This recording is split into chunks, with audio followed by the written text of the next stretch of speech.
Right then, let's get started into it. We're going to dive into one of the most fundamental ideas in business, and we're going to do it fast. This is the Stakeholder Playbook.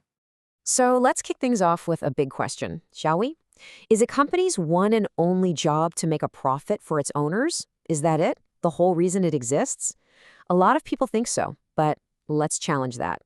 If you think that, you are completely missing the point. It's so much bigger than that. The real game is about stakeholders, and you've got to know the playbook, or you are going to get left behind. Okay, so where do we start? Section 1. Let's figure out who really matters here. This is all about understanding the entire world a business lives in, not just the corner office. So what even is a stakeholder? Well, let's get the definition straight. It's any person, any group that has an interest, a stake in what a company does.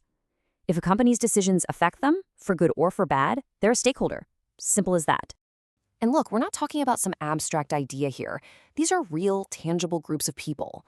You've got your shareholders, of course, the owners, but you've also got the employees actually doing the work, the customers buying the stuff, the government setting the rules, the suppliers providing the raw materials, and even the local community where the business operates. They all have a vested interest. All right, now this is where it gets really interesting. And honestly, really tricky. You see, all these different groups, they all want different things. And that sets up what I call the great stakeholder tug of war.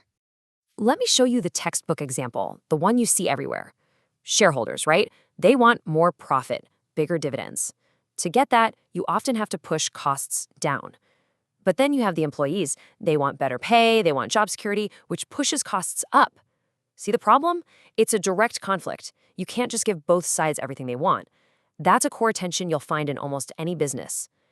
So you're probably thinking, how on earth do you manage all that? You can't keep everyone happy all the time. You need a system, a tool to help you prioritize. And the first one you absolutely need to know is the Mendeley matrix. Now, what I love about this is how simple yet powerful it is. It's just a grid. It plots every single stakeholder based on two things. How much power do they have over the company, and how much interest do they have in what it's doing? That grid gives you 4 boxes, and each box tells you exactly how to act.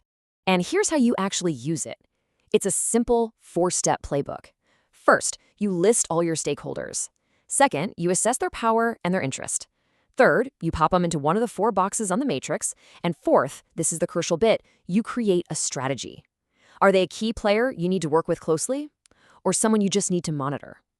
This is how you stop running around trying to please everyone and start focusing your energy where it actually counts.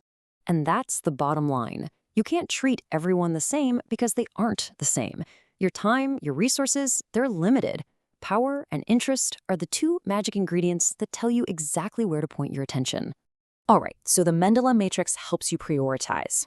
But what if you want to go deeper? What if you want to build your entire business strategy around your stakeholders?